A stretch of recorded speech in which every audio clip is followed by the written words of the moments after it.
नमस्कार, आप सभी का स्वागत है। मेरा नाम रुबिका लियाकत है। इन 5 राज्यों के नतीजे आने के बाद जो इस वक्त देश की राजनीति में सबसे अहम, महत्वपूर्ण, इंपॉर्टेंट सवाल है, वो यही है आज की तारीख में कि इन 5 राज्यों में उत्तर प्रदेश, उत्तराखंड, गोवा, मणिपुर और पंजाब, इन नतीजों में जिस तरीके के आने वाले भविष्य की गूंज दिखाई दे रही है, उसमें कांग्रेस कहाँ है।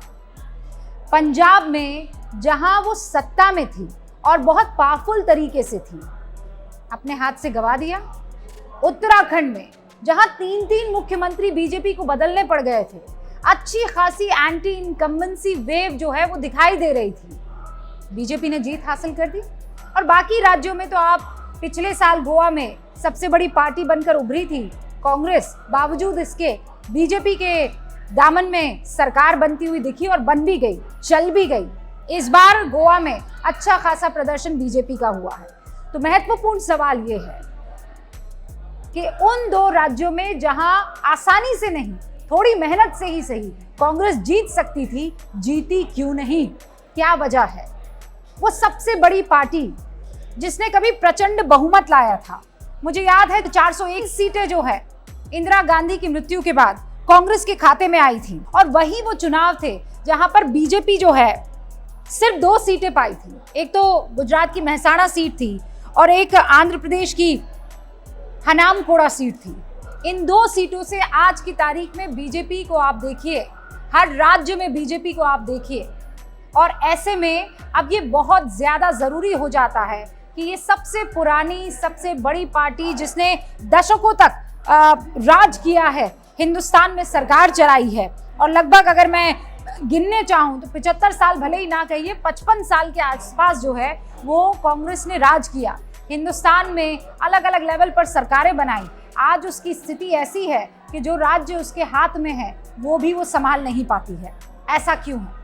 पंजाब में कैप्टन अमरिंदर सिंह एक सच्चे सिपाही की तरह लगातार, और उनका चेहरा भी राष्ट्रवादी था, जिस तरह की लोग कहते हैं कि हवा चल रही थी, आप उनको संभाल नहीं पाए, वो आपसे टूटकर अलग चले गए। ये पहली बार हुआ कि इतने बड़े लेवल पर बैठा एक कांग्रेस का सिपाही आपसे नाराज होकर धोखेबाजी का आरोप लगाकर आपसे अलग हो जाता है। फिर उसके बाद अश्विनी कुमार, उनका भी कितने दशकों तक कांग्रेस के साथ नाता रहा, उनके परिवार का ताल्लुक था, वो भी पंजाब में आपसे रूठ कर अलग हो जाते हैं। आरोप ये लगे कि प्रियंका गांधी और राहुल गांधी ने सिद्धू को खुली छूट दे दी। सिद्धू साल भर तक कैप्टन अमरिंदर के खिलाफ एक कैंपेन चलाते रहे, अपनी ही पार्टी के खिलाफ, कि फला वादा पूरा नहीं हुआ, ये काम नहीं किया, ये चीजें हो रही है, इस तरीके से धांधली की जा रही है। वो तमाम आरोप सिद्धू लगाते रहे और टॉप लीडरशिप चुपचाप इसको बर्दाश्त करती रही और देखती रही। एक के बाद एक नेता आपका अलग होता चला गया और आपने सिद्धू पर पूरी तरीके से यकीन कर दिया। आपने अपने पुराने सिपह सालारों की एक बार भी ना सुनी। और इसमें मनीष तिवारी बड़ा नाम है, अश्विनी कुमार बड़ा नाम है, कैप्टन अमरिंदर बड़ा नाम है, चरणजीत सिंह चन्नी को आप लाते हैं, आप ये कहते हैं कि दलित चेहरे को मुख्यमंत्री आप बनाएंगे, लेकिन ये भूल जाते हैं कि वहां का जाट, वहां का सिख आपका एक बहुत पुराना लॉयल वोटर है, जो बिल्कुल इतर आपको आम आदमी पार्टी में दिखेगा कि एक सिख ही जो है वो पंजाब को रूल करेगा, राज करेगा। और आपने देखा, मान जिनके चेहरे पर चुनाव लड़ने की कोशिश आम आदमी पार्टी की हुई, इस पे आप कह सकते हैं बेस्ट गवर्नेंस मॉडल पर चुनाव लड़ा, लेकिन हुआ क्या? मान के चेहरे पर मुहर लगी और आम आदमी पार्टी पंजाब में अच्छी खासी बढ़त के साथ जीत गई। एक अच्छा खासा राज्य आपने अपने उन डिसीजन से, उन फैसलों से जिस पर कोई भी सवाल उठा सकता था, जाने दिया। और यही चीज उत्तराखंड में हुई। और मैं बता देती हूँ, यहाँ पर ये पंजाब में आप ना कैप्टन अमरिंदर के पीछे खड़े रहे, चरणजीत सिंह चन्नी के साथ आप खड़े तो रहे, लेकिन आपका पूरा सपोर्ट किसी ना किसी तरीके से सिद्धू के साथ रहा। और दूसरी तरफ आप देखिए आम आदमी पार्टी को, जिसने पूरे ताकत के साथ भगवंत मान का साथ नहीं छोड़ा। उनके ऊपर तरह तरह के आरोप लगे, उनके ऊपर आरोप लगा कि वो खूब शराब का सेवन करते हैं, उन पर आरोप लगा कि वो अपनी राजनीतिक करियर को बहुत सीरियसली नहीं लेते हैं। बावजूद उसके आम आदमी पार्टी ने पूरा सपोर्ट किया और पूरा कॉन्फिडेंस और कन्विक्शन के साथ उनके नाम पर मुहर लगाई। लेकिन आपने अपने कन्विक्शन को, आपने अपने कॉन्फिडेंस को, अपने आत्मविश्वास को बिल्कुल किनारे कर दिया और एक शख्स पर पूरी तरीके से ब्लाइंड विश्वास करने लगे और इसका खामियाजा आपको इस हार से भुगतना पड़ा। इस सबसे पुरानी पार्टी ने एक और दगा कर दी अपने सबसे पुराने नेता के साथ, हरीश रावत के साथ। हमारा सर्वे बार बार ये कहता रहा कि हरीश रावत को सीएम के तौर पर ज्यादा लोग पसंद कर रहे हैं, मतलब बीजेपी के चेहरे पर कम और हरीश रावत के नाम पर ज्यादा वोट पड़ रहे थे कि सीएम के तौर पर आप किसे देखना चाहते हैं। लेकिन आपने उन्हें अपनी मनपसंद सीट से चुनाव नहीं लड़ने दिया। आपके डिसीजंस की वजह से ऐसी खैमेबाजी हुई कि हरीश रावत को खुद अंदर पहले लड़ाई लड़नी पड़ी और फिर वो अपने विरोधियों से चुनाव या राजनीतिक तौर पर लड़ पाए। और ऐसे में हुआ क्या, सारी की सारी एनर्जी वेस्ट हुई, वो खुद अपना चुनाव हार गए। हाँ, धामी भी चुनाव हारे हैं, लेकिन वहां पर संगठन ने मजबूती से काम किया और इसीलिए उत्तराखंड में एक बार फिर से सरकार बनी, इतिहास रचा गया।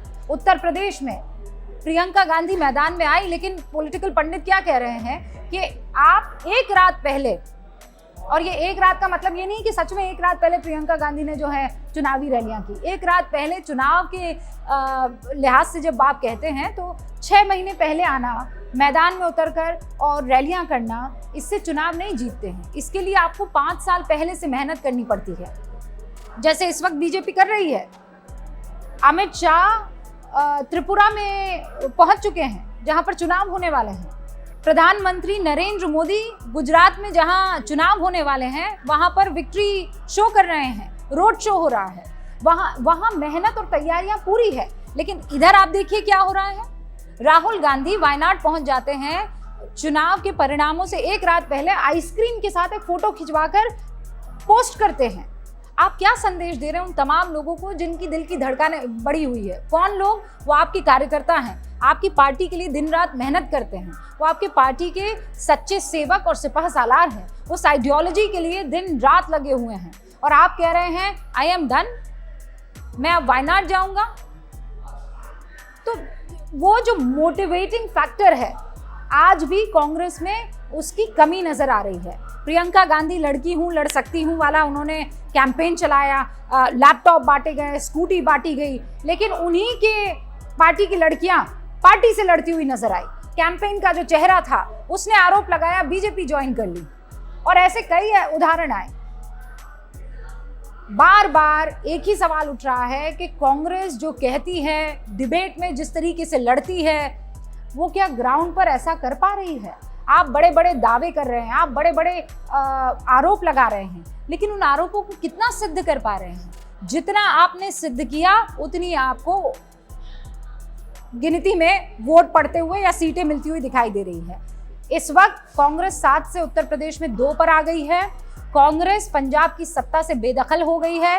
उत्तराखंड में आने के पूरे चांसेस थे, लेकिन वहां से भी सत्ता से बेदखल, दूर, मीलों दूर, कोसों दूर नजर आ रही है। अगर अब नहीं जागे तो फिर सवेरा नहीं हो पाएगा। कांग्रेस को ये बात अब समझ जानी चाहिए।